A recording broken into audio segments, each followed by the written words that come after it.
Hello, and thank you for joining us today in our study of 1 Samuel. Today we're in 1 Samuel chapter 11. And as we read these few short verses last time, you have the people of Jabesh who have had their enemies come up against them, the Ammonites. And the indication is that they have laid siege to the city of Jabesh. And they've given some orders and of what Jabesh is supposed to do. And now Saul is going to have to respond to it. And Saul is in a precarious situation right now because while he has been proclaimed king, he does not have universal support, and the people have not rallied behind him at the start of chapter 11. And so let's notice a couple of lessons that we can see from this particular chapter. The first one is found in verses 2 and 3, and it really is the ultimatum that is stated by the Ammonites when they come up against Jabesh. Because Jabesh says, make a covenant with us, make a treaty with us, and we will serve you. The Ammonites say the only way that we're going to do that is if we are able to put out all of your right eyes and bring reproach upon Israel. So, in other words, we get the right to pluck out the right eye of every person in Jabesh as a means of showing our superiority over you. Now, the people of Jabesh's response is somewhat interesting. They said, give us 7 days, and we will send messengers into the territory of Israel and see if there is anyone to save us, and if not, we will come out to you.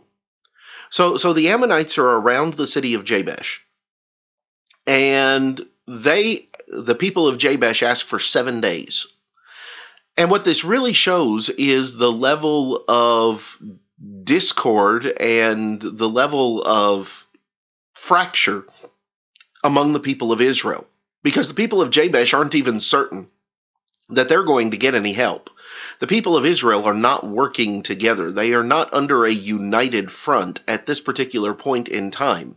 And so there is no guarantee that there is any help that is going to come.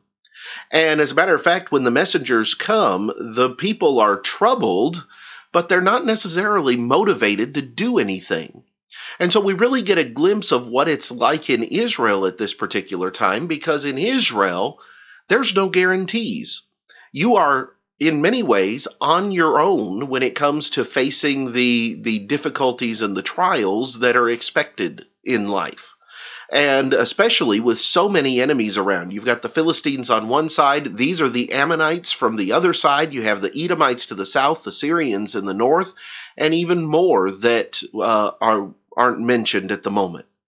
And so you've got enemies all around, and yet the people are not banded together. They're a bunch of disparate groups. And that brings us down to our second point.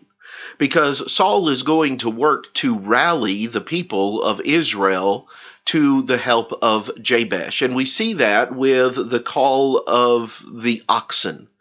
And Saul here is going to take the oxen. He's going to take 2 oxen. He is going to kill them. He is going to cut them into pieces. And he is going to send them with messengers around Israel. And in verse 13, the message, or rather not verse 13, but in verse number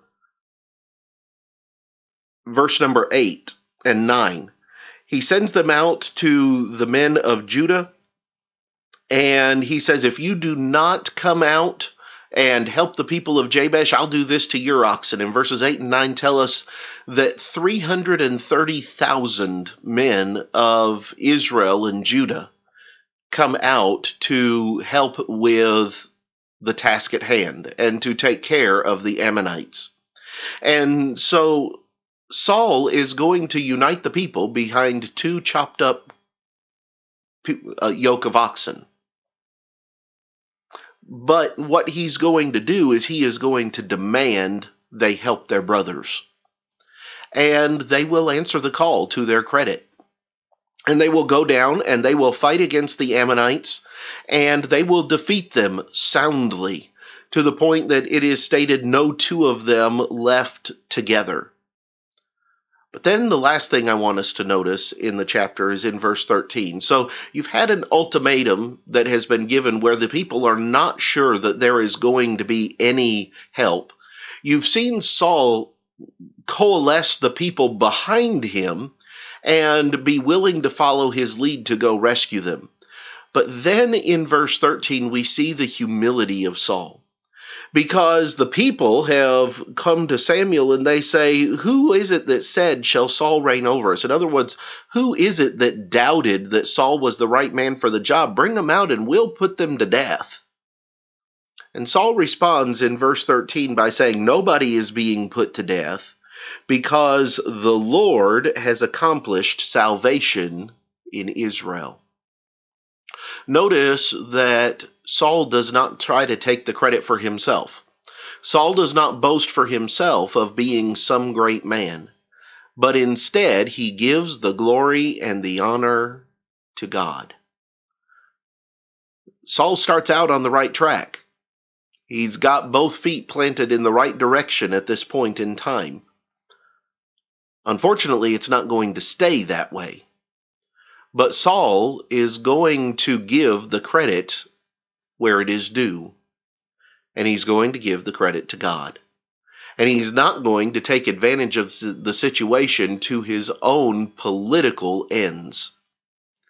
And so there's a number of things that we see here in these 15 verses that have an impact in the way that we see Israel at this time, but that also serve as a reminder of who is in control, and no matter what is going on, of who it is that we can turn to. These are some of the lessons that I found in chapter 11. Next time, we'll come back and we'll begin examining 1 Samuel chapter 12. But until then, have a great day.